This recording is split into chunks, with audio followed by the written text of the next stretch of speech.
Ya Ali Madad. Otherwise, write Abu Ali Missionary, wise number 777. Two wise in Hastings, Vancouver.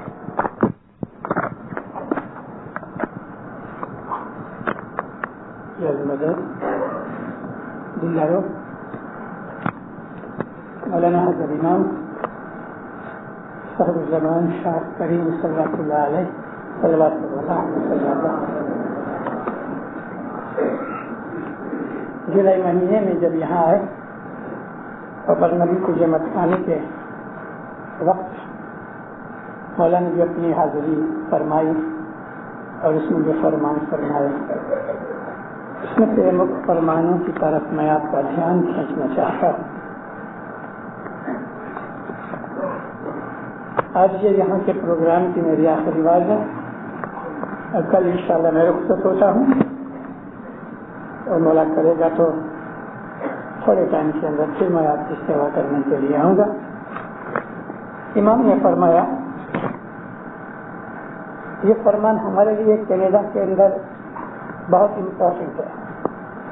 مولا کا ہر فرمان important ہوتا ہے لیکن بعض چیزیں ایک دوسرے سے زیادہ چڑھتی ہوتی ہیں.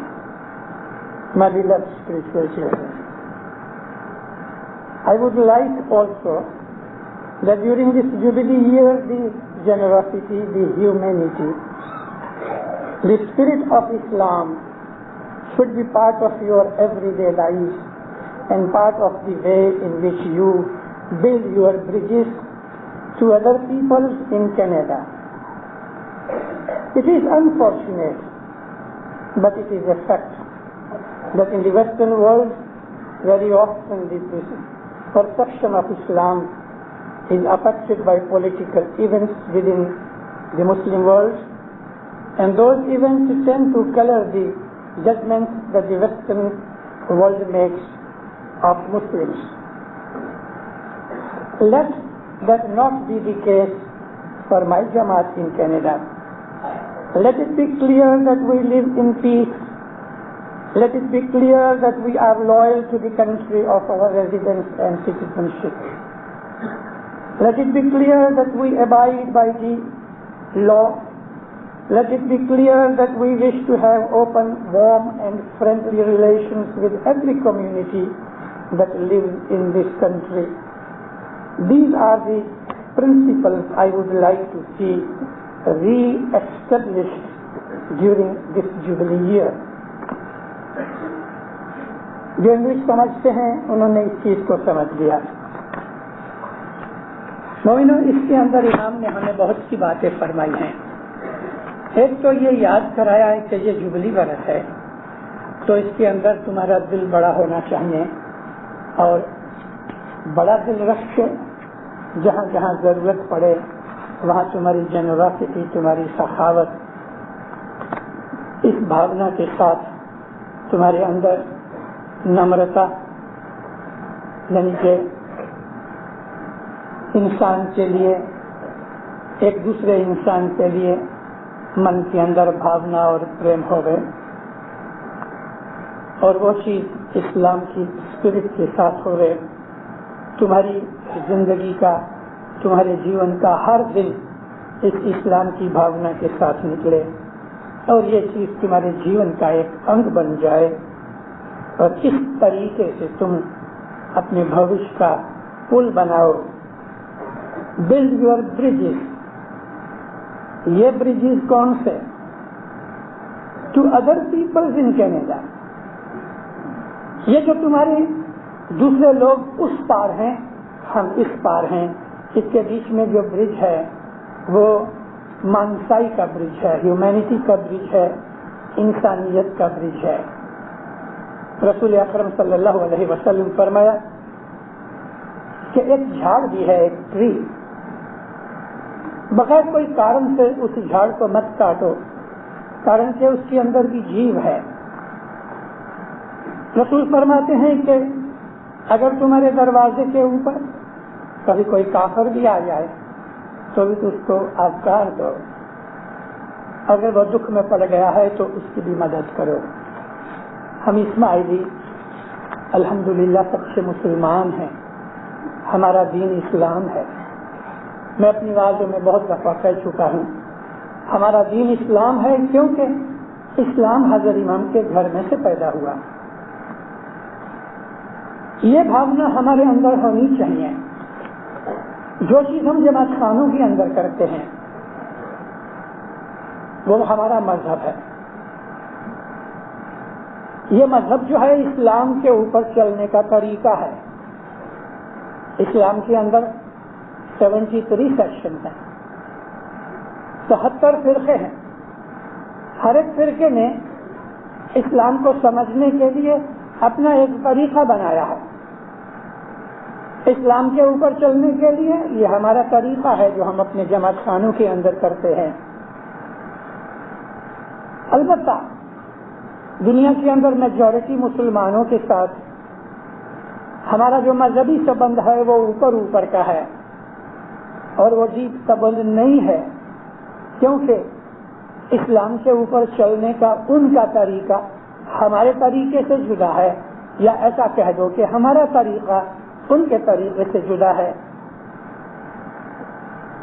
پہلی چیز تو یہ ہے کہ ہم علی نبی کے گادی کے اوپر جو بیٹھا ہوا امام ہے، علی نبی کا جو وارثدار ہے، ہم اس کو مانتے ہیں اور وہ ہمارے اندر ہے۔ دوسرے مسلمانوں کے پاس یہ چیز نہیں، یہ ایک مین سب سے بڑا فرق ہے۔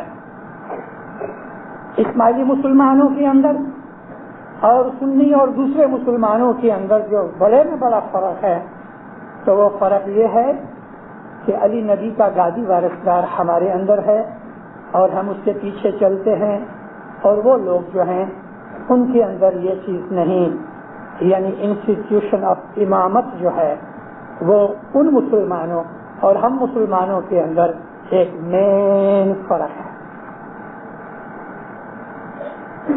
وہ مسلمان جو ہیں ہمارے بھائی ہیں، وہ ہم لوگوں کو تیکھی نظر سے دیکھتے ہیں کیونکہ ہمارے مذہب کو وہ لوگ نہیں سمجھتے، اس لیے ان کے دلوں میں ایسا ہوتا ہے کہ یہ اسماعیلی مسلمان نہیں، ان جیسا شریعت کے اوپر چلنے کا طریقہ ہمارے ہاں نہیں ہے، اور وہ یہ ہے ہماری مسجدوں یعنی جماعت خانوں کے اوپر کوئی مینارہ نہیں۔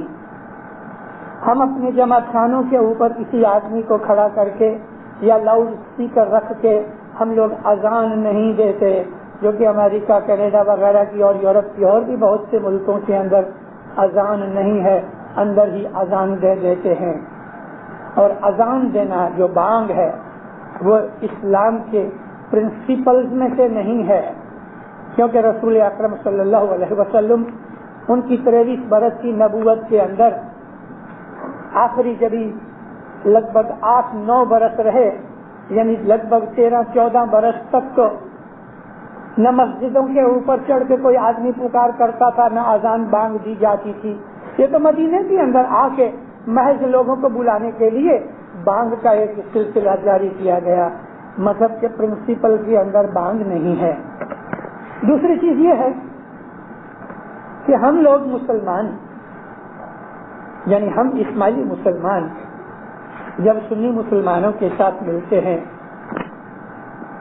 تو ان کی مسجدوں کے جو محراب ہیں، محراب کہتے ہیں مسجد کے اندر جدھر منہ کر کے نماز پڑھی جاتی ہے وہاں ایک آنکھ ہوتی ہے، اس کو عربی زبان میں محراب کہتے ہیں۔ ہمارے جماعت خانوں کے اندر ایسی کوئی محراب نہیں، اور مسلمانوں کے جماعت یہ مسجدوں کے اندر دنیا بھر کے مسلمانوں کی جتنے بھی فرقے ہیں صوفیوں کے سوا وہ لوگ محراب رکھتے ہیں۔ صوفیوں کے جو خصوصاً جو مجلس گاہیں ہیں، یعنی عام صوفی لوگ، بہت سے صوفی لوگ، صوفیوں میں بھی کئی فرقے ہیں، سنیوں میں بھی، شیعوں میں بھی، وہ لوگ بھی مسجدوں میں کم جاتے ہیں، اور ان لوگوں کی درگاہیں یا ان کے مجلس خانے جو ہوتے ہیں وہ الگ رہتے ہیں، وہاں بھی کوئی مینارہ نہیں، کوئی محراب نہیں۔ میں آج آپ کو یہ چیزیں اس لیے کہہ رہا ہوں کہ ہمارے بہت سے ینگسٹرز ہیں، ہمارے بہت سے بھائی بہن ہیں وہ کام کاج کرتے ہیں تو مسلمانوں کے سہوات میں آتے ہیں، جو کہ یہاں وینکوور کے اندر انڈین اور پاکستانی مسلمان بہت کم ہیں، لیکن پھر بھی کبھی بھی کوئی مسلمان جب یہ پوچھتا ہے تو آپ کے دل کے اندر کوئی بھی انفیریورٹی کمپلیکس پیدا نہیں ہونا چاہیے، اور آپ کو اپنے مذہب اور اسلام کی نالج ہونی چاہیے۔ تو ہمارے جماعت خانوں کے اندر نہ تو محراب ہے، نہ مینارے ہیں، نہ ہم بانگ دیتے ہیں۔ یہ معمولی معمولی چیزیں ہیں کہ جو مذہب کے پرنسپل میں نہیں، مگر ان لوگوں نے انہی چیزوں کو بہت امپورٹنس دے رکھی ہے، اور ہم نے ایسی معمولی معمولی چیزوں کی درکار بھی نہیں کی ہے۔ میں آپ کو تھوڑا خلاصہ کرتا ہوں اس بات کا۔ ایک اور بات یہ ہے کہ عام مسلمان جو ہیں ان کے نماز پڑھنے کا طریقہ اور ہمارے نماز پڑھنے کا طریقہ الگ ہے، یعنی ہم بیٹھ کے اپنی نماز پڑھتے ہیں، اور وہ لوگ نماز کے اندر بیٹھتے بھی ہیں، جھکتے بھی ہیں اور کھڑے بھی ہوتے ہیں۔ ان کی ایسی نماز میں 3 ایکشن ہوتے ہیں، اور ہماری نماز کے اندر 2 ایکشن ہوتے ہیں۔ ہم بیٹھے ہوتے ہیں اور جھکتے ہیں بیٹھے بیٹھے، جس کو ہم سجدہ بھی کہتے ہیں۔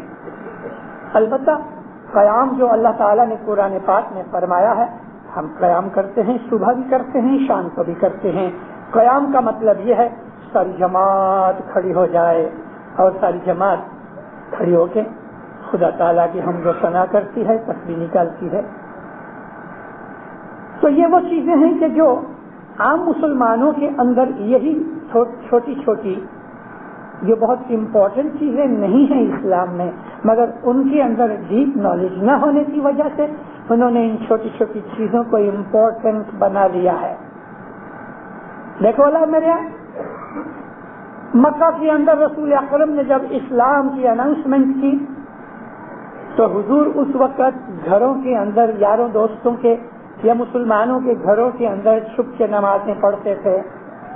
اس وقت کوئی قبلہ نہیں تھا، کوئی محراب نہیں تھی، کوئی مینارہ نہیں تھا۔ یہ محراب اور یہ مینارے پتہ کس نے شروع کیے؟ بنی امیہ نے۔ وہ بنی امیہ کہ جنہوں نے ساری زندگی رسول کو اور علی کے بیٹوں بچوں کو دکھ تکلیف دیا، ان کی گردنیں کاٹی، ان کا خون بہایا، ان بنی امیہ نے یہ محرابیں بنائیں، یہ مینارے بنائے۔ دوسری صدی ہجری کے اندر یہ سب پیٹرن بنائے۔ نبی کی مسجد کیسی تھی معلوم ہے؟ 3 دیواریں بنائی گئیں، چوتھی طرف کھلی تھی، اور بیچ میں لکڑے کے ستون ڈال کے، یعنی جس کو ہم پلر کہتے ہیں، وہ ڈال کے اوپر پتوں کی چھت لگائی گئی تھی، پتوں کی۔ کھجور کے پتے جو ہوتے ہیں وہ بہت لمبے ہوتے ہیں، ان پتوں کو آپس میں جیسے افریقن لوگ اس کی مکوٹی بناتے ہیں، ایسی کھجور کے پتوں کی رسول اللہ کی مسجد کے اوپر چھت تھی۔ یہ بڑی بڑی خوبصورت مسجدیں، یہ ماربل کے مینارے، اور اندر زر و جواہر، ایک ایک پردہ 10-10 لاکھ شلنگ کا ہوتا تھا، 10-10 لاکھ روپے کا ہوتا تھا۔ آج بھی آپ کبھی جاؤ کسی وقت حج کرنے کے لیے تو خانہ کعبہ کے جو پردے ہیں وہ سعودی عربیہ کا بادشاہ ہر سال اس کو دھوتا ہے، صاف کرتا ہے اور پردے بناتا ہے۔ ایک ایک پردہ اوپر سے نیچے تک کم از کم میرا خیال ہے کہ $1 ملین کا ہوگا۔ یہ قیمتی سامان، اور اس کے اندر جھومر اور جھاڑ اور خوبصورتی اور ڈیکوریشن کی چیزیں نبی کے زمانے میں نہیں تھی۔ یہ چیزیں بنی امیہ اور بنی عباس کے زمانے کے اندر آئیں۔ رسول کے زمانے کے اندر جو مذہب جاری کیا گیا، اس مذہب کے اندر بہت ہی سمپلسٹی تھی، اور وہ سمپلسٹی ہی اسلام کا ایسنس ہے۔ سمپلسٹی یعنی بالکل سادگی۔ اسلام مذہب بہت سمپل ہے۔ ہمارا بھی قصور تو ہے، ہم اسماعیلیوں کا وانک تو ہے، ہمارے اندر بھی سمپلسٹی نہیں رہی، مگر اسلام بہت ہی سمپل مذہب ہے، نہایت ہی سمپل دین ہے۔ ایک اللہ کی عبادت کرنی، اور محمد جو ہے اس کا پیغمبر ہے، اس کے فرمان کے اوپر عمل کرنا، اس میں سارا اسلام آ گیا. اور یہی چیز ہمارے ہاں ہے. ہم اللہ کو شاہ مانتے ہیں، نبی کو پیر مانتے ہیں. ہماری زبان کے اندر ہم اسی کو شاہ اور پیر کہتے ہیں. سارا مذہب اس شاہ پیر میں آ گیا اور اس کے حکم کے اوپر ہی وہ چیز ہے. میں کبھی کبھی اپنی وعظوں کے اندر سنایا کرتا ہوں کہ ہم جو عبادت کرتے ہیں یا ہمارے مسلمان بھائی جو نماز پڑھتے ہیں، اس سے بھی زیادہ اوپر والی کوئی امپورٹنٹ چیز ہے تو وہ ہے اللہ رسول کا حکم ماننا. انس بن مالک رسول اللہ کے ایک سیکریٹری تھے. 10 برس اس نے نبی کے گھر کے اندر نبی کی خدمت کی.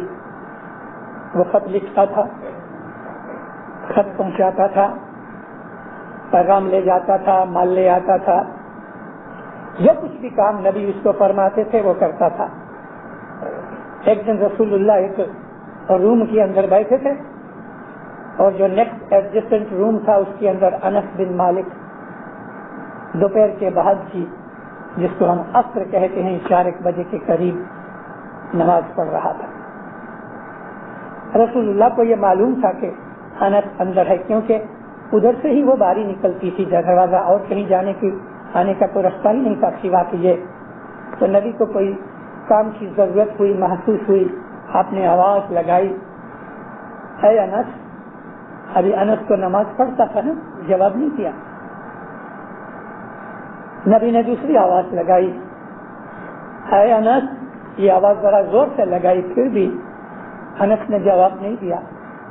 رسول اکرم نے زور سے اس کے باپ کا نام پکارا، یا ابن مالک، اے مالک کے بیٹے. تو بھی آیا نہیں. تو نبی صاحب کو بڑی حیرت ہوئی. حضور کھڑے ہوئے اور اس کے روم کے اندر ایسا جو جھانکا تو وہ لگ بھگ نماز پوری کر چکا تھا، سلام کر رہا تھا، دعا مانگ رہا تھا. تو جیسے ہی نبی کا چہرہ اندر گیا تو اس کی آنکھیں ملی. اب تک اس نے آخری سجدہ نہیں کیا، نماز پوری نہیں ہو چکی. نبی کہتے ہیں میں تجھ کو بلاتا ہوں، تو آتا کیوں نہیں؟ تو جلدی سے سلام سے کہتے یا نبی میں نماز پڑھ رہا تھا. حضور فرمایا تو تمہیں کس نے کہا نماز پڑھ؟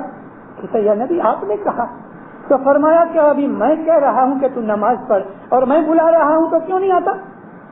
تو کہتے یا نبی نماز چھوڑ دوں جب آپ بلائیں؟ فرمایا ہاں، میں جب بلاؤں، نبی جب بلائے نماز چھوڑ دو.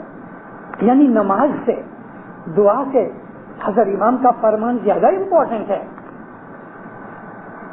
اسلام کی جو ریت اور بھاونا اور اسپرٹ ہے اس کو سمجھنا چاہیے. اس زمانے کے اندر جو نبی تھے وہ ایسے ہی چھوٹے سے کمروں کے اندر مسلمانوں کے ساتھ نماز پڑھتے تھے.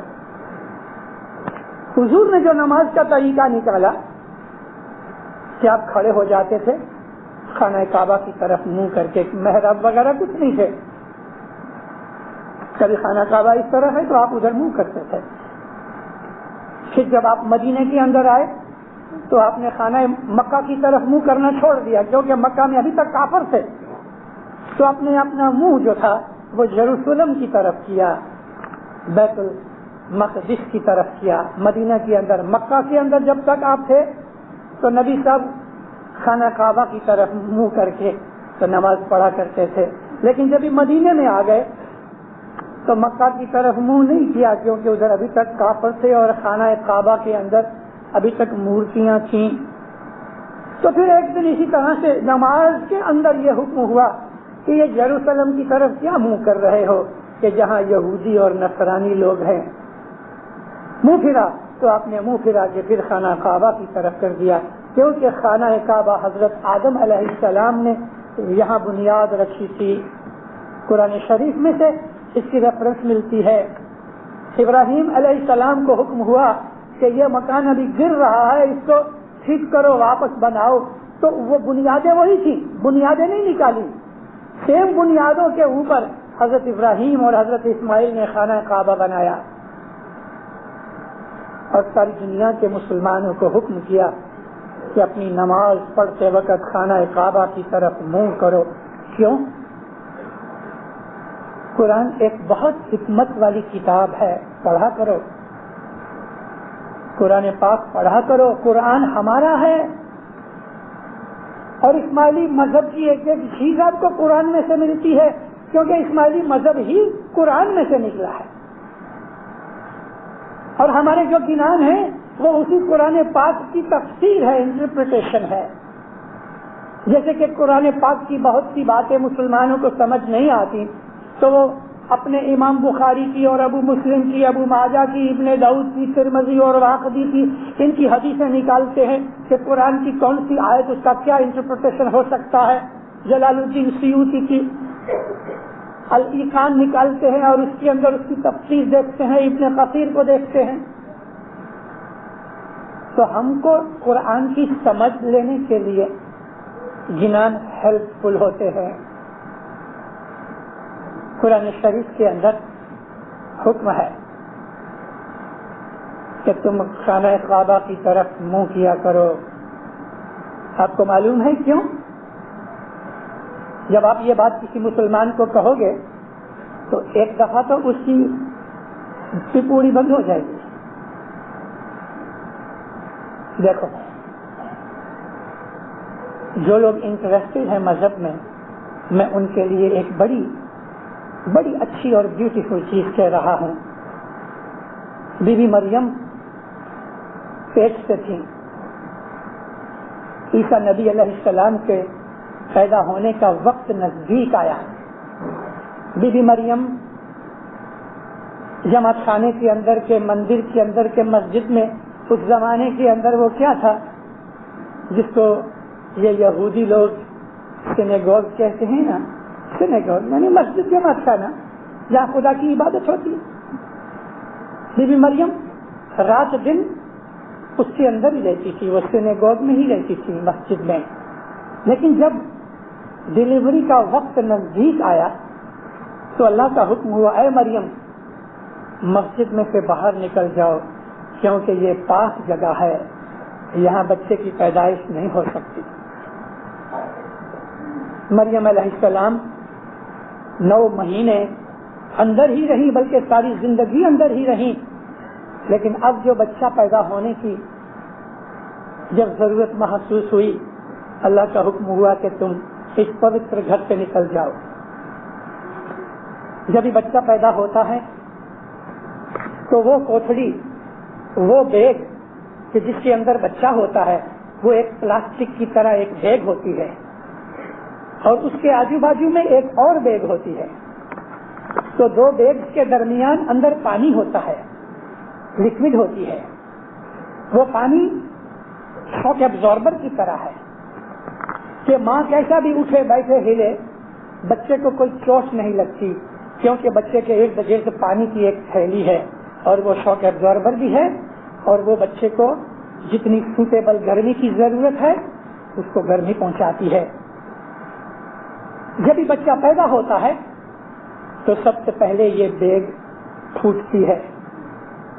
جب یہ پانی کی بیگ پھوٹ جاتی ہے اس میں سے ساری لکوڈ باہر نکلتی ہے تاکہ بچے کو نکلنے کے لیے جگہ ملے اور آسانی ملے اور بچے کو شاید موو کرنے کے لیے جگہ بھی ہو سکے. پھر جب یہ بچہ باہر آتا ہے تو ماں کے ووم کی دیواروں کے ساتھ بچے کے جو ڈوٹی ہے، جو نیول ہے، اس میں سے جو امبلیکل کارڈ جاتا ہے وہ ماں کے ووم کی دیواروں کے ساتھ اس طرح چمٹا ہوتا ہے کہ جیسے بہت سی دنیا کے اندر دیواروں کے اوپر پتہ ہم لوگ ویل ڈالتے ہیں، ویلے جس کو انگلش میں کریپرز کہتے ہیں. اس کے چھوٹے چھوٹے موڑیے دیوار کے ساتھ چپکے ہوتے ہیں جہاں سے وہ موئسچر پک اپ کرتے ہیں. بچے کے پیدا ہوتے وقت یہ امبلیکل کارڈ کی جو جڑیں اور موڑ ہیں وہ اکھڑتے ہیں، اس سے ماں کے ووم کے اندر سے بلڈ نکلتا ہے. کتنے اچھے طریقے سے یہ بات جو میں آپ کو سمجھا رہا ہوں ہمارے پیروں نے سمجھائی ہے. اس لیے خون بہتا ہے، پانی بھی بہتا ہے، خون بھی بہتا ہے اور یہ خون کئی دنوں تک ماں کو جاری رہتا ہے تاکہ وہ سکڑ جائے، شرنک ہو جائے اور پھر اس کی وہ جو زخم ہیں وہ بھی آہستہ آہستہ بند ہوتے ہیں اور پھر خون بند ہوتا ہے.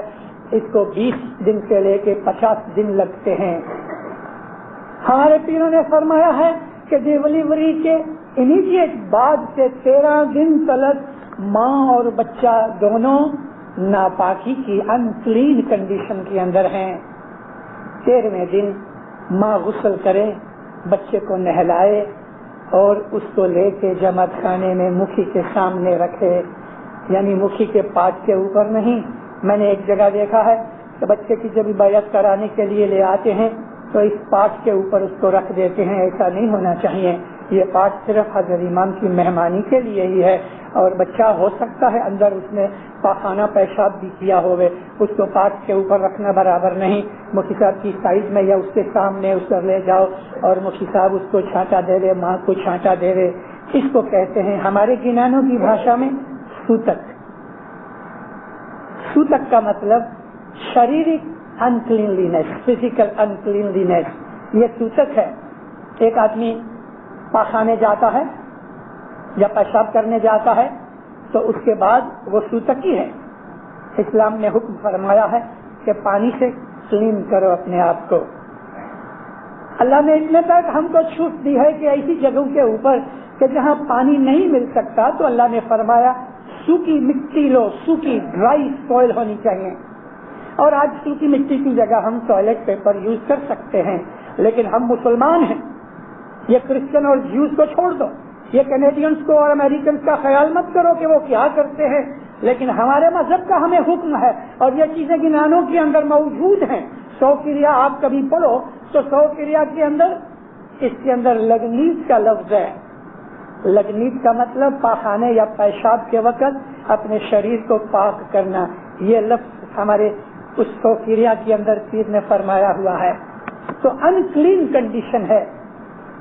اس کے لیے مریم علیہ السلام کو حکم ہوا، اے مریم بچے کا وقت پیدا ہونے کا نزدیک ہے، تو باہر نکل جا. تو بی مریم جماعت خانہ یا مسجد چھوڑ کے باہر چلی گئی اور باہر حضرت عیسیٰ علیہ السلام کا ظہور ہوا، پیدا ہوئے. 3 دن کے بعد بی بی مریم کو تھوڑی طاقت آئی. کوئی نزدیک نہیں آیا، اب بالکل کسی کو پتہ بھی نہیں لگا. خود بی بی مریم نے اس بچے کی ناڑ کاٹی اور صاف ستھرا کیا، مگر بہت کمزور تھی، عمر بھی ویسے چھوٹی تھی، 14 برس کی عمر تھی جب عیسیٰ مریم کو پیدا ہوئے. خود ہی 3 دن کے بعد تھوڑی طاقت آئی تو کھڑی ہوئی. بھوک لگی تھی بے حساب، کون اس کو گرم گرم سوپ دے رہے، کون اس کو مالش کر کے دے رہے. دیکھو اس زمانے کے اندر کیسی کنڈیشنیں تھیں. آپ پرانی چیزیں پڑھو اور آج کی حالت کا اندازہ کرو، کمپیئر کرو. چلنے کی طاقت بھی نہیں تھی لیکن ہمت کر کے اٹھی اور ایک کھجور کے درخت کے نیچے تک پہنچی تو پاؤں تھک گئے کیونکہ پیٹ میں کچھ تھا نہیں اور کئی دنوں سے کھایا نہیں تھا. اس وقت کہا یا اللہ سخت بھوکی ہوں. تو وہ کھجور کا درخت جھک گیا، نم گیا. قرآن پاک میں لکھا ہے ہم نے کھجور کے درخت کو اتنا نیچے کر دیا کہ مریم ہاتھ ڈال کے پکی پکی کھجوریں لے کے کھاتی رہی. کھجور ایک بہت اعلیٰ میوہ ہے. میں کھجور والوں کا ایجنٹ نہیں کہ اس کی میں آپ کو ایڈورٹائزمنٹ کروں، مگر کھجور کھایا کرو، اچھی چیز ہے. بی بی مریم کو طاقت آئی. چلو یہاں پرستا ماتا فاطمہ بنت اسد، 9 مہینے کا پیٹ. ماتا فاطمہ بنت اسد، اور اسد جو تھے وہ حضرت عبد المطلب کے بیٹے تھے، حضرت ابو طالب کے بھائی تھے. ماتا فاطمہ بنت اسد آخری دنوں میں ہیں، مگر ان کی روز کی عادت تھی کہ وہ اپنے گھر سے دوپہر سے پہلے اپنے گھر سے نکلے اور خانہ کعبہ جا کے ماتا فاطمہ اس کو صاف کیا کرتی تھی، عبادت کیا کرتی تھی. اس زمانے کا جو خانہ کعبہ تھا وہ 4 دیواریں تھیں اور 4 دیواروں کے اندر سینٹر میں ایک گول روم تھا، راؤنڈ، اوپر سے بند تھا. اس میں کوئی باری نہیں تھی، کوئی دروازہ نہیں تھا، کوئی سوراخ نہیں تھا، کوئی ہول نہیں تھا. یہ وہ جگہ تھی اندر کہ جہاں حضرت آدم علیہ السلام بیٹھ کے عبادت کرتے تھے، حضرت ابراہیم علیہ السلام عبادت کیا کرتے تھے، اس جگہ کو راؤنڈ اینٹوں سے چنکر کر کے ایک اوپر روم بنا کے اوپر سے بند کر دیا گیا تھا، اس کے اندر کوئی نہیں جا سکتا تھا۔ اب اس کے ارد گرد جو لوگ تھے تو ایسا راؤنڈ پھر کے تو دعائیں مانگا کرتے تھے، 7 دفعہ اس کے ارد گرد گھومتے تھے، 7 چکر لگاتے تھے۔ آج بھی حاجی لوگ جب جاتے ہیں تو کلاک وائز ایسے 7 چکر لگاتے ہیں، اوپر سے دیکھو تو کلاک وائز دکھے اپنے کو۔ تو ماتا فاطمہ جب خانہ کعبہ کے اندر گئی، دعا مانگ رہی تھی، یکایک ان کے پیٹ میں درد ہونے لگا تو سمجھ گئی کہ ابھی بچے کے پیدا ہونے کے وقت نزدیک ہو گیا، تو خانہ کعبہ سے نکلی کہ جلدی سے میں گھر پہنچ جاؤں، لیکن جیسے ہی خانہ کعبہ کے باہر آئی تو اتنی کمزوری آ گئی، اتنا درد دکھنے لگا، پیٹ اتنا کہ سہن نہ کر سکی۔ یا اللہ اب میں کہاں جاؤں، اب میں کیا کروں؟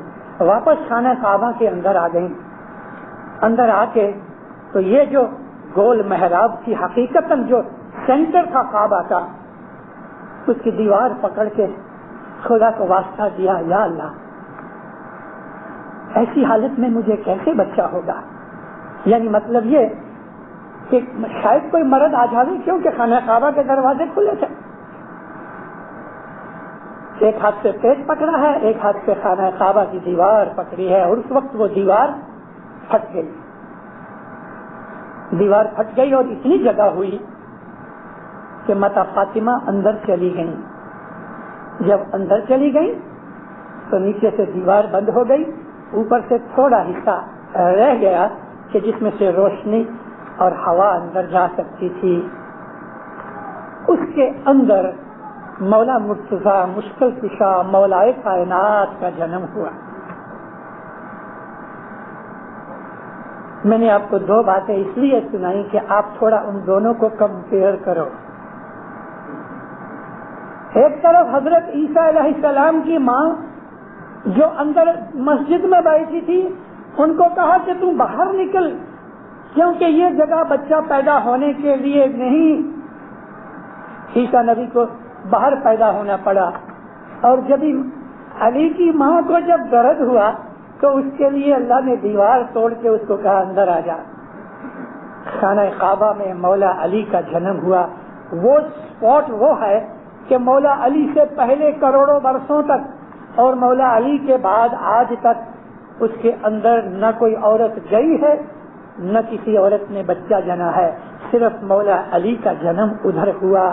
اور وہ جگہ کے مرتبے کے حساب سے دنیا بھر کے مسلمانوں کو حکم کیا گیا کہ اس کی طرف منہ کر کے سجدہ کرو، وہ علی کی جائے پیدائش ہے۔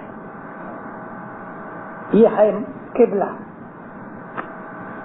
ہم اسماعیلیوں نے اس چیز کو اتنی امپورٹنس اس لیے نہیں دی کہ ہمارا قبلہ تو خود ہمارے اندر موجود اور بیٹھا ہے۔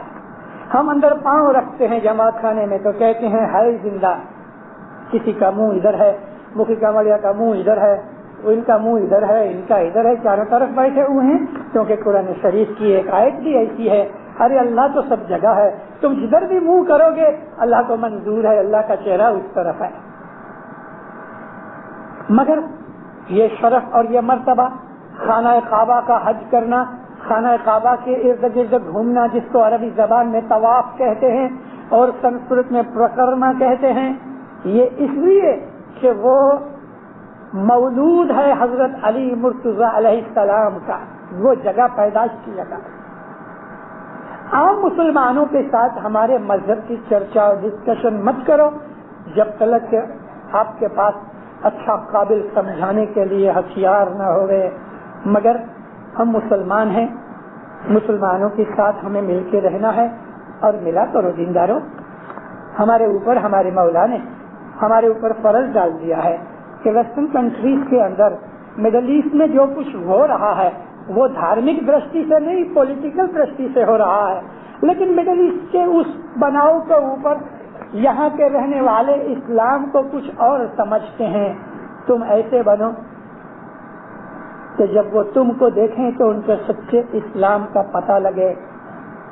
مولا کا کہنا یہ ہے تمہارا بھائی چارہ، تمہاری فرینڈلینس، یاری دوستی، تمہارا بیہیویئر، تمہارا کیریکٹر، تمہاری ہیل چال، تمہارا لین دین، تمہاری سچائی، تمہاری سنسیئرٹی، تمہاری فیتھفلنس، تمہاری لوئلٹی، یہ وہ چیزیں ہیں کہ جو یہاں کے وطنیوں کے اوپر تمہارے دین، تمہارے مذہب کی چھاپ ڈالیں گی.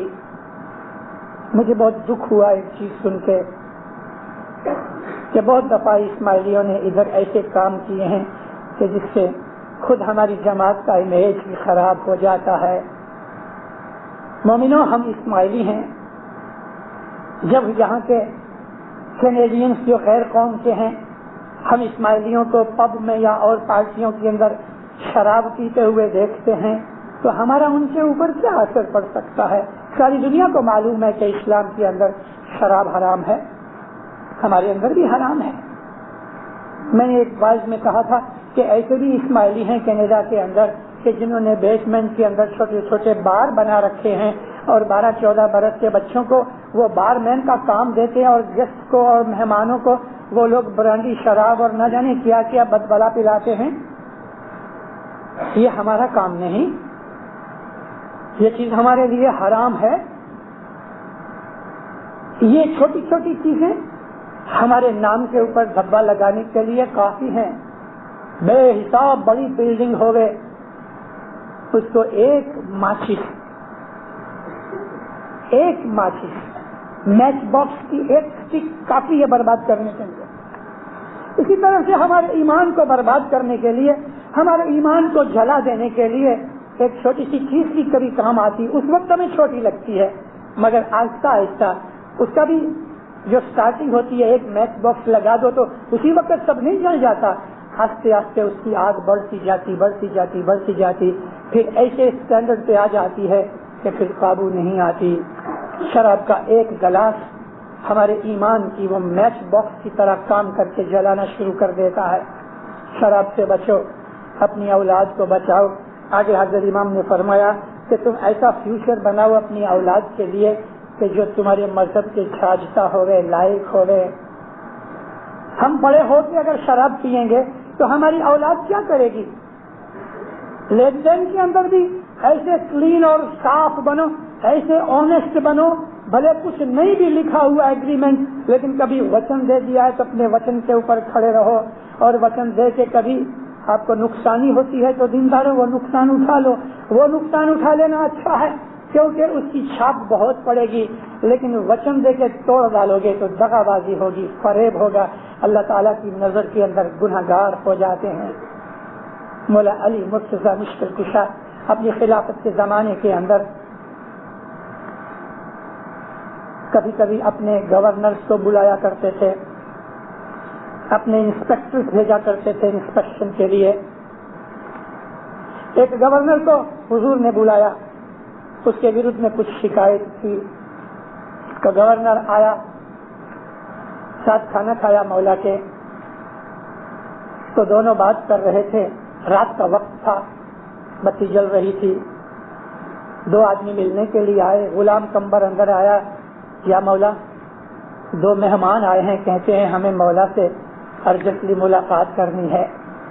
فرمایا پوچھو کہ اسٹیٹ کے کام کے لیے آئے ہو؟ مولا خلیفہ تھے نا.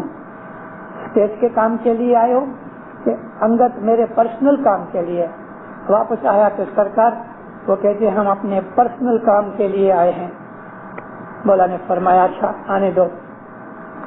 جب وہ اندر آئے تو جو لیمپ جل رہا تھا، مولا نے ایک دوسرا لیمپ جلایا اور یہ جو جل رہا تھا لیمپ اس کو بجھا دیا. ان دونوں کے ساتھ جو بات کرنی تھی، جو صلاح دینی تھی، وہ بات بھی کی، صلاح بھی دی. تھوڑی دیر کے بعد وہ لوگ اٹھ کے چلے گئے. اب مولا نے واپس یہ جو سیکنڈ لیمپ جلایا تھا اس کے پہلے لیمپ کو جلا کے اس کو بجھا دیا اور پھر اسٹیٹ کا کام کرنے لگے. وہ جو گورنر تھا کہتے یا مولا یہ آپ نے لیمپ کیوں بدلائے؟ فرمایا تو نے سنا نہیں؟ میں نے پوچھا کہ میرے پرسنل کام کے لیے آئے ہو کہ اسٹیٹ کے کام کے لیے؟ تو انہوں نے کہا پرسنل کام کے لیے. ابھی جو بتی جل رہی ہے اس میں اسٹیٹ کا تیل جلتا ہے. یہ اسٹیٹ کی ملکت ہے اور میرے پرسنل کام کے لیے آئے تھے، تو میں نے اپنے خرچ سے جو پگار جو تنخواہ میں اٹھاتا ہوں اس میں سے میں نے یہ خریدا ہوا تھا، تو میرا جو پرسنل دیوا بتی اور تیل والا تھا وہ میں نے جلایا تاکہ اسٹیٹ کے اوپر اس کا خرچہ نہ پڑے۔ ممکن ہے کہ 1 سینٹ جتنا بھی تیل نہ جلے، لیکن دیکھا مولا مشکل کشا کا کتنا امپریسو ایک ایسا ایکٹ ہو گیا۔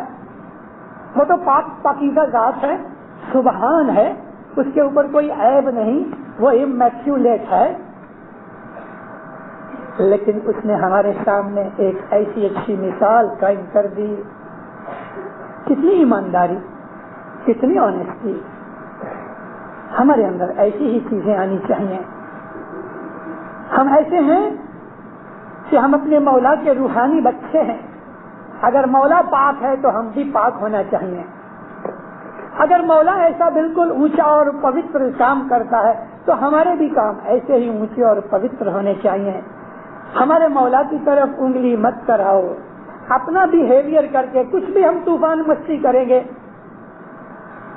تو اس کا نام خراب ہوگا۔ بچے مستی کرتے ہیں تو کوئی بچہ پکڑا جائے، جو چھوکروں ہیں ابو علی جو تو چھوکرا تو رہ گیا، کدھر ابو علی کا نام بدنام ہوا کہ دیکھا اس کی اولاد ایسی۔ کچھ بھی کرو گے تو کیا ہوگا؟ آغا خان کے مرید ہیں، اسماعیلی ہیں، ایک چھوٹے سے ایکٹ سے ایک آدمی نے ساری قوم کا بدنام کر دیا، حضرت امام کا نام بدنام کیا۔ کینیڈا کے اندر 2 بھائیوں نے ایک ایسا گناہ کیا جس سے ہماری گردن نیچے آ جاتی ہے۔ 2 بھائیوں نے لوٹ مار کی، ریپ کیا، آج وہ جیل میں گئے۔ ہمیں شرم سے سر اٹھتا نہیں۔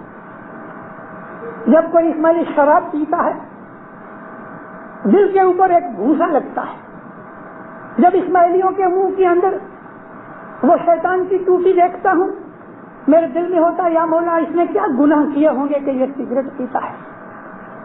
آج بھی ادھر کئی بیٹھے ہوں گے کہ جن کی پاکٹ میں سگریٹ پڑے ہیں، اور وہ بعض اتنے ادھیرے ہو جاتے ہیں کہ ابھی تک آخری سیڑھی تک نہیں پہنچتے نیچے، اور وہ نکال کے پھس پھس پھس پھس اور اس کو جلاتے ہیں۔ مومنو، ابھی مجھے بتاؤ کہ شراب پیو، سگریٹ پیو، دارو پیو، ناچو گاؤ، تمام دنیا کی بدماشیاں کرو، اور آپ یہ سمجھتے ہو کہ چاند رات کو چھانٹا لے لیا تو میرے گناہ بخشے گئے؟ نہیں بخشے گئے۔ آپ نے اپنے گرو مرشد کے ساتھ دغا کیا، مولا کے ساتھ فریب کر رہے ہو، وہ جانتا ہے، وہ جانتا ہے۔ ایسے لوگ کہ جو شراب پیتے ہیں، سگریٹ پیتے ہیں، گناہ کرتے ہیں، جھوٹ بولتے ہیں، فریب کرتے ہیں، دغا کرتے ہیں، وہ لوگوں کے پاس بیت الخیال کے بول بھی ہیں، اور وہ کبھی کبھی صبح آ کے بیٹھتے بھی ہیں، تسبیحاں بھی نکالتے ہیں، فرمان بھی سنتے ہیں، جنان بھی للکارتے ہیں۔ اسلام نے ہم کو تقویٰ سکھایا ہے۔ مذہب کے لانے کا خدا کو یہ شوق نہیں تھا کہ تم بڑی بڑی بلڈنگیں بنا ڈالو، چرچ بناؤ، سینیگوگ بناؤ، مسجدیں بناؤ، اور 10-10 ملین ڈالر کا جماعت خانہ بنا ڈالو۔ خدا کو ان چیزوں کا شوق نہیں، خدا تو یہ دیکھتا ہے کہ تم کیسے ہو۔ ہمارے اعمال، ہمارا کیریکٹر، ہماری ہیل چال ایسی ہونی چاہیے، ایسی ہونی چاہیے کہ دوسرے لوگ ہم کو دیکھ کے تو دل کے اندر کہیں آہ کیسے اچھے لوگ ہیں، ایسا ان کا مذہب ہے۔ تو وہ پوچھنے آئے بھائی تم کون سے مذہب کے ہو؟ اسماعیلی مذہب۔ تو اس کے دل کے اندر ایسا ہوئے بھلا میں بھی دیکھوں کہ اسماعیلی مذہب کیا ہے۔ ہر اسماعیلی مشنری بن سکتا ہے اگر اس کے اعمال اور کیریکٹر اچھے ہو جائیں۔ مذہب کا سارا جتنا بھی زور ہے عبادت بندگی کرانے کا مقصد کیوں بھلا ہم جماعت خانے کے اندر اکٹھے ہونے کے لیے امام کی طرف سے ہمیں حکم ہے روز شام کو تم جماعت خانے جاؤ۔ 5 بجے کے بعد آدمی نیچرلی سارا دن کام کرتے کرتے تھک جاتا ہے، اس وقت اس کو انوائرمنٹل چینج چاہیے۔ وہ انوائرمنٹل چینج ان لوگوں کو کہ جو اسماعیلی نہیں ہیں کھینچ لے جاتا ہے کسی کلب میں، کسی پب میں، کسی نائٹ کلب میں، یا کسی یاروں دوستوں کی ایسی سوسائٹی میں کہ گھر کے اندر پتے بھی کھیلتے ہیں، جگار بھی کھیلتے ہیں، سگریٹ پھونکتے ہیں، شرابیں پیتے ہیں. لیکن ہم کو جو یہ کہا گیا کہ تم جماعت خانے آ جاؤ، تو اصل مقصد خدا کو عبادت لینے کا شوق نہیں، اور ہماری عبادت سے کچھ خدا بڑا نہیں ہو جائے گا اور ہم عبادت نہیں کریں گے تو مولا چھوٹا ہونے والا نہیں ہے. وہ تو جیسا ہے پاک ذات ہے، وہ اکبر ہے. لیکن اس نے ہم کو کہا کہ تم شام کو مسجد میں آؤ تاکہ ان بدیوں برائیوں سے بچ جاؤ. تمہارے مائنڈ کا جو ٹرینڈ ہے وہ دنیا میں سے نکل کے روحانیت کی سائڈ میں آ گیا. نہا دھو کے پہلے ہی تمہاری نیت جب جماعت خانے جانے کی ہوگی تو سب سے پہلے کیا ہوگا؟ چلو میں تیار ہو جاؤں. ارے بھائی یہیں سے تو ثواب شروع ہو گیا. آپ نے ارادہ کیا کہ جماعت خانے کے لیے تیار ہو جاؤں تو آپ کا ثواب شروع ہو گیا. مائنڈ کی ڈائیورشن ہو گئی. آپ جماعت خانے آئے ہو، بال بچوں کو لے کے آئے ہو، ادھر آ کے ہائی زندہ کہا، ادھر آ کے دعا پڑھی، ادھر آ کے تسبیح نکالی، مولا کے اس دربار کے اندر آ کے آپ جب باہر نکلو گے سب تھکاوٹ دور ہو گئی، آپ فریش ہو جاؤ، بدیوں سے بھی بچ گئے، نیکیوں کی طرف آئے. جماعت خانے آنے کا خصوصی مقصد یہ تھا. اور ہم جو کچھ بھی جماعت خانے میں خرچ کرتے ہیں، ان خرچوں کے اندر ہم کو یہ سکھایا گیا بھائی تم 10 من دو، دعا کراؤ، معافی مانگو گناہوں کی، کچھ مہمانی رکھو. یہ چیزیں کیا ہیں کہ ہمارے دل کے اندر کنجوسائی نہ آوے، ہم مائزر نہ بنے، ہم تنگ دل اور نیرو مائنڈڈ نہ بنے. ہم چھوٹی عمر سے دیکھتے ہیں، ارے 2 برس کا بچہ آتا ہے نا جماعت خانے کے اندر ماں کے ساتھ، تو اندر آ کے مامی کو کہتا ہے میرے کو سینٹ دے. اس وقت اس کو جو سینٹ دیتے ہو تو وہ بھاگتا ہے پاک کی طرف، جا کے دعا کراتا ہے. اس چھوٹی عمر سے اسماعیلی بچہ خرچ کرنا سیکھتا ہے، وہ کبھی مائزر اور بخیل نہیں بنتا. بخیل اسماعیلی ہیں آپ دیکھو کہ جو بخیل ہیں وہ دستبندی نہیں ہے، وہ دستبندی نہیں. میں یاد رکھو میں فرق کرتا ہوں بخیل میں اور جو تھرفٹی اور اچھی طرح سے کرکسر سے رہتا ہے، دو میں بہت فرق ہے. تو ہمارے اندر یہ مذہب کی ایک ایک چیز ڈائریکٹلی انڈائریکٹلی ہمارے کیریکٹر کے اوپر، ہماری تھنکنگ کے اوپر اور الٹیمیٹلی آبویسلی ہمارے آتما کے اوپر اس کا اثر ہوتا ہے.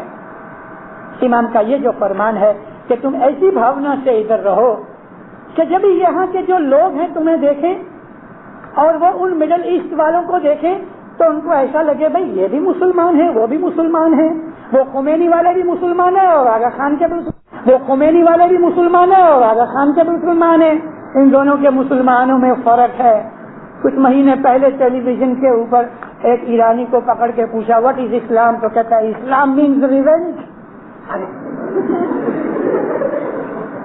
ہیں ایسے مسلمان، میں تو ہکا بکا رہ گیا. اور انہوں نے اس چیز کو، یہاں کے جو میڈیا ہے انہوں نے بہت اس کو چڑھا بڑھایا.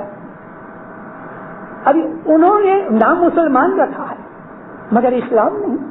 اس کے لیے حضرت امام فرمایا کہ تم ایسے بنو کہ لوگ تمہارا وکھان کرے کہ نہیں یہ مسلمان جو آغا خان کے مسلمان ہیں، جو اسماعیلی مسلمان ہیں، وہ کچھ اور ہیں، وہ کچھ اور ہیں. ان دونوں کے اندر عظیم فرق، اور وہ ہمارے اوپر میرے مولا نے ڈیوٹی ڈالی ہے کہ تم اس طرح سے بہیو کرو. ماں باپ کہتے ہیں let that not be the case for my جماعت ان کینیڈا. ادھر کے مسلمانوں نے جو کچھ بھی دنیا کے اندر حالات کیے ہیں وہ میری کینیڈین جماعت کو نہیں کرنا چاہیے. پوپ کے اوپر ایک مسلمان نے حملہ کیا، چرچ ٹھوکرا تھا. پوپ کو جب یہ ہوش آیا تو اس نے کہا میں اس کو معاف کرتا ہوں. شاباش، پوپ مسلمان ہو گیا. پوپ نے یہ کام کیا تو وہ اسلام کا کام کیا. مکہ فتح ہو گیا. رسول اللہ کی ایک بیٹی کا، جو ان کی بیوی کا پہلے گھر سے بیٹی تھی، اس کا خون کر دیا ایک خونی نے. جب اس کو پکڑ کے نبی کے پاس لائے تو منہ پھرا کے کہتے ہیں میں نے اس کو معاف کیا. تو نبی علیہ السلام کے پگلے چل کے میں تو پوپ کو کہتا ہوں کہ اس نے اسلام کا کام کیا، اپنے خونی کو اس نے معاف کر دیا. مولا علی کو جب ہوش آیا فرمایا میرے قاتل کو پیش کرو، تو پیچھے ہاتھ بندھے ہوئے عبد الرحمن ابن ملجم کے جب لائے، امام حسن کو فرمان کیا بیٹے اس کے ہاتھ کھول دو، یہ ہمارے گھر میں ہے، ہمارا مہمان ہے. دودھ کا پیالہ منگوا کے اپنے خونی کو مولا کہتے ہیں تو میرے گھر پہ مہمان آیا ہے دودھ پی. دیکھا یہ اسلام ہمارا ہے. اور وہ خمینی آیا ادھر تو اس نے آ کے ہی ہزاروں آدمیوں کو محض ایک چھوٹی سی وجہ سے اسلام نہیں چھوڑا. انہوں نے شاہ کے دوست تھے اس کے لیے مروا ڈال اور کوئی حال سننے کے لیے تیار نہیں. اس وقت بہت سخت دنیا کے اندر مینٹلی جھگڑا پیدا ہوا ہے اسلام کے اندر. ہم ان سے جدا ہیں اور اپنے آپ کو جدا رکھو, کیونکہ امام کہتا ہے میری جماعت کے اندر وہ چیزیں نہیں ہونی چاہیے کہ جو دوسری جگہ ہو رہی ہیں. محض نماز پڑھ لینا کچھ کافی نہیں. منافق لوگ بھی آتے تھے مسجد میں نماز پڑھنے کے لیے. امام کا فرمان جو ہے وہ ہماری سیر آنکھوں کے اوپر ہونا چاہیے. دینداروں, امام زمان ہمارا مالک اور رہبر ہے. اگر ہم اچھے ہوں گے تو دیکھ دیکھ کے ہمارے بیٹے اچھے ہوں گے, وہ اگر اچھے ہوئیں گے تو ان کی اولاد اچھی ہوگی. ایک بوڑھا باپ اپنے بیٹے اور بہو کے ساتھ رہتا تھا. باپ بیمار رہتا تھا, کھانستا تھا, بلغم نکلتی تھی, اٹھانا پڑتا تھا. تو بیٹا بھی بگڑا ہوا تھا اور بیٹا بگڑ گیا بہو کے کارن سے. وہ ٹک ٹک کرتی رہتی تھی روز. ان کا ایک چھوٹا بیٹا تھا. جب یہ ابا باہر چلے جاوے تو وہ جو اس کی لڑکے کی جو ماں تھی وہ دادا کو ہمیشہ برا بھلا کہتی رہے, بچہ سنتا رہے. 4-5 سال کا بچہ تھا, سب دیکھتا تھا. مات پتا کا سلوک اپنے باپ کے ساتھ ان کے ساتھ کیا تھا. سردی کا موسم آیا تو اس نے کہا بیٹا بہت ٹھنڈی لگتی ہے, یہ پرانا بلینکٹ کام پورا نہیں ہوتا. تو بہت دنوں کی محنت کے بعد ٹک ٹک کرتے کرتے آخر وہ ایک بلینکٹ لے کے آیا اور اپنے بڈھے باپ کو کہا یا ابا یہ بلینکٹ. تو خوش ہوا بیچارہ. ابھی وہ بلینکٹ پڑا تھا, باپ کام کے اوپر گیا, ماں کچھ سودا لینے باہر گئی, بچے نے بلینکٹ اٹھایا, اوپر لے گیا, کتر لے کے سیزر لے کے بلینکٹ کے 2 ٹکڑے کر دیے. ایک ٹکڑا جا کے دادا کو دیا اور ایک کباٹ میں رکھ دیا.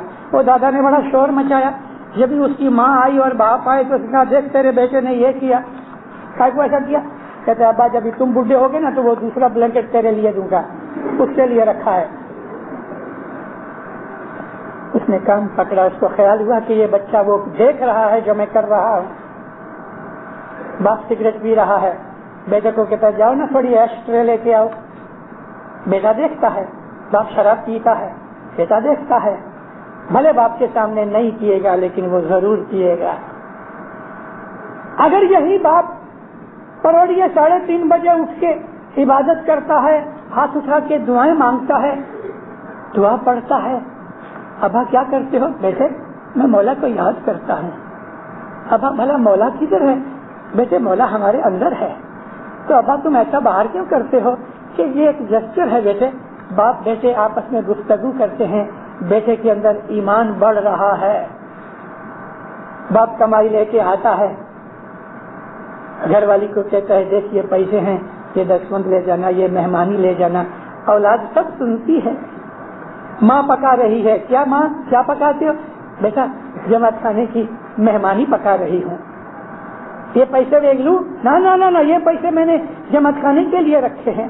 یہ چھوٹی چھوٹی جو چیزیں ہم گھروں میں کرتے ہیں وہ ہماری اولاد کے اوپر چھاپ پڑ رہی ہے.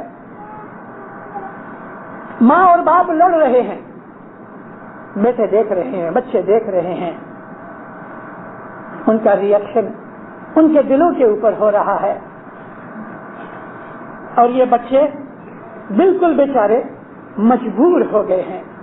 کس کو چاہیں, ماں کو چاہیں, باپ کو چاہیں.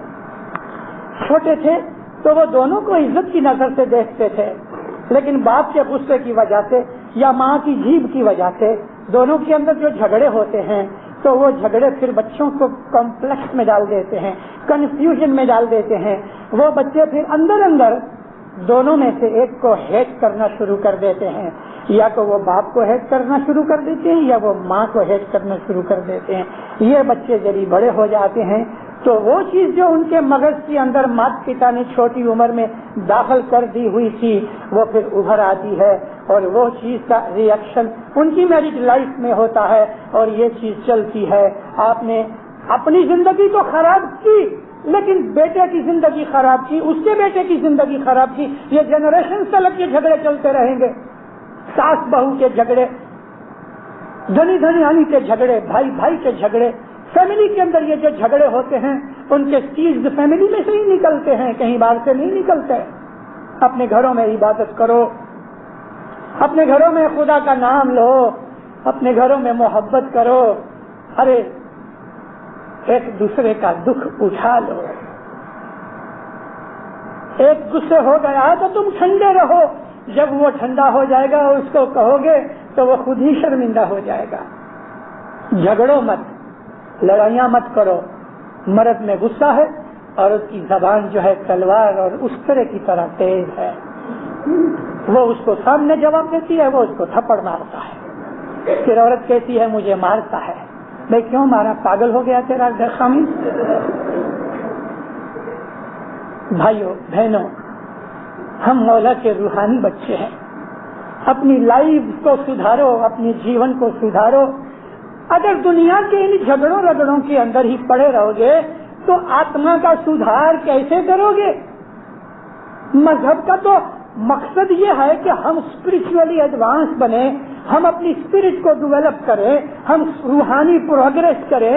روحانی پروگریس خاک ہوگی، گھر میں شیطان بیٹھا ہے، جیب میں شیطان بیٹھا ہے، مغز میں شیطان بیٹھا ہے، دل میں شیطان بیٹھا ہے، دنیا بھر کی بدیاں برائیاں اندر گھس کے بیٹھی ہوئی ہیں، اندر تو گاربیج رکھا ہوا ہے، اس کو صاف کرو، اندر پھولوں کا ایک گلدستہ لگاؤ، باغیچہ لگاؤ کہ جب میں خوشبو نکلتی ہوئے، اور وہ خوشبو محبت کی، پیار کی، بردرہڈ کی، جنراسٹی کی، ہیومینٹی کی، ایک دوسرے کا دکھ اٹھا لو۔ بغداد کے اندر ایک بہت بڑے نامچین صوفی تھے، ان کا نام تھا حسن دمشقی، تھے دمشق کے، رہتے تھے بغداد میں، بڑی دور دور تک ان کا نام پہنچا۔ تو دمشق میں سے ایک آدمی اس حسن دمشقی کو بغداد میں ملنے گیا کہ اتنا بڑا بزرگ، ایسا کرامت والا صوفی سینٹ، ڈھونڈتے ڈھونڈتے ڈھونڈتے بغداد میں اس کا گھر شہر کے باہر تھا۔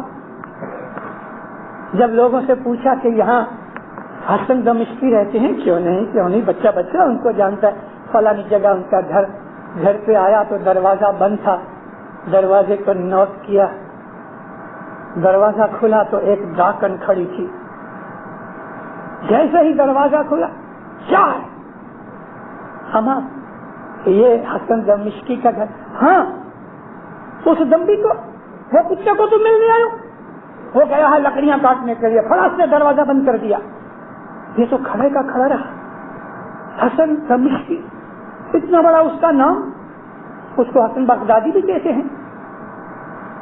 بہت دیر تک کھڑا رہا، سن بن، ایسا نامور آدمی، اور اس کی گھر والی کہتی ہے وہ تو دمبی ہے، دمبی یعنی ہپوکریٹ، وہ تو کتا ہے، سکھا لیا۔ کئی منٹوں تک ہوش نہیں آیا۔ اس نے کہا کہ وہ جنگل میں گیا لکڑیاں کاٹنے، اس نے کہا اتنا مسافری کر کے آیا ہوں، چلو درشن تو کر لوں، دیکھ تو لوں۔ دل کے اندر ہچمچاہٹ ہو رہی تھی، جنگل کی طرف جانے لگا۔ کچھ ایک آدھ مائل گیا تو سامنے سے دیکھا ایک شیر کے اوپر، لائن کے اوپر لکڑیاں رکھی ہیں اور ایک آدمی اس کے ساتھ ساتھ چلا آتا ہے۔ وہ شیر کو دیکھ کے ایک درخت کے اوپر چڑھ گیا۔ تو جب وہ شیر نزدیک آیا تو وہ حسن دمشقی تھا۔ اس نے کہا السلام علیکم، تم آ جاؤ، ادھر باہر آ جاؤ، یہ میرا گدھا ہے، فکر مت کرو۔ ڈرتے ڈرتے نیچے اترا، وہ جو شیر جانور تھا منہ نیچے کر کے کھڑا رہا۔ میرے گھر گئے تھے؟ کہتے جی ہاں۔ اور میری گھر کی سیہن دیکھی؟ چپ ہو گیا۔ دیکھو بھائی، میں اس کا دکھ اٹھاتا ہوں تو یہ شیر میرا حکم مانتا ہے۔ وہ گھر کی سیہن جو ہے بد زبان ہے، جھگڑالو ہے، تو میں نے ابھی میرے بچے اس کے پیٹ سے پیدا ہوئے ہیں، میرے گھر میں میری بیوی بن کے آئی ہے، اس نے اپنی عصمت، اپنی عزت، اپنی آبرو شادی کے دن مجھ کو دے دی، اس قدر سے میں اس کا سب دکھ اٹھا لیتا ہوں۔ وہ سیہن ہے نا، میں اس کا دکھ اٹھاتا ہوں۔ دیکھو یہ شیر میرا حکم مانتا ہے، دیکھو کیسے گدھے کی طرح سر نیچا کر کے کھڑا ہے، میری روز یہ لکڑیاں اٹھا کے لاتا ہے اور میں گھر جا کے لکڑیاں رکھ لوں گا، یہ جنگل میں واپس چلے جائے گا، اور ہر روز جب میں جنگل میں جاتا ہوں تو یہ خود بخود میرے پاس آ جاتا ہے۔ یہ اس کی کرامت، گھر کا دکھ اٹھا لیا۔ مومنوں، آج میں آپ کو ایک ٹپ دوں، دنیا کے دکھوں کو اگر راضی خوشی اٹھا لو گے تو آپ کی روحانیت بڑھے گی۔ روحانی پروگرس کے لیے دنیا کے دکھ کو سہن کرنا بہت امپورٹنٹ ہے۔ دنیا میں دکھ تو آئیں گے، بندگی کرو گے تو بھی آئیں گے، بندگی نہیں کرو گے تو بھی آئیں گے، لیکن جو بندگی کرو گے اور دکھ آئیں گے اور وہ دکھ آپ نے جو سہن کر لیے تو بندگی سے آپ اونچے اٹھ جاؤ گے۔ دنیا کے دکھوں کو سہن کر لو، گھر میں کوئی ایسی ہی ڈاکن سیہن ہو اس کو سہن کر لو، اور ایسا ہی کوئی بدماش شیطان گھر والا ہو اس کو بھی سہن کر لو۔ ہمارا مذہب جو ہے ٹالرنس سکھاتا ہے۔ شانتی رکھو اپنے دل کے اندر اور دماغ کے اندر۔ یا مولا آمین، ہو سکتا ہے آمین۔ یا مولا جو کچھ بھی دکھ آئے ہیں میرے گناہوں کی وجہ سے آئے ہیں، میں تیرا شکر گزار ہوں کہ تو نے مجھے اس سے زیادہ دکھی نہیں کیا۔ سامنے مولا کو یہ کہو کہ دکھ آئے تو مولا کو ایسا کہو، یا مولا تیرا شکرانہ کہ اتنے ہی دکھ میں تو نے مجھ کو بخش دیا، تو چاہتا تو اس سے زیادہ دکھ ہو سکتا تھا، تو نے میرے اوپر رحمت کی ہے۔ یہ چیزیں ہیں جو روحانیت کو اونچا اٹھاتی ہیں۔ ہمارا مذہب جو ہے وہ روحانی مذہب ہے۔ البتہ ہم شریعت کی بہت سی چیزوں کو مانتے ہیں، لیکن ہمارا مذہب شریعت سے اونچا ہے۔ ہم عابد بننا چاہتے ہیں، صبح کی عبادت بہت کرو، اپنی اولاد کے لیے دعائیں مانگو، اپنی اولاد کو عبادت سکھاؤ، ہر روز جماعت خانے آؤ۔ بہت سی چیزیں ایسی ہیں کہ جو ہمیں جماعت خانے میں یا لوگوں کی ناپسند آتی ہیں۔ میں نے ایک جگہ کہہ دیا، میں نے کہا کہ کبھی ایک آدمی کو مکھی سے دشمنی ہے اور وہ اس نے جماعت خانہ چھوڑ دیا، تو ایسے آدمی کو چلو ہم اس کو کہیں گے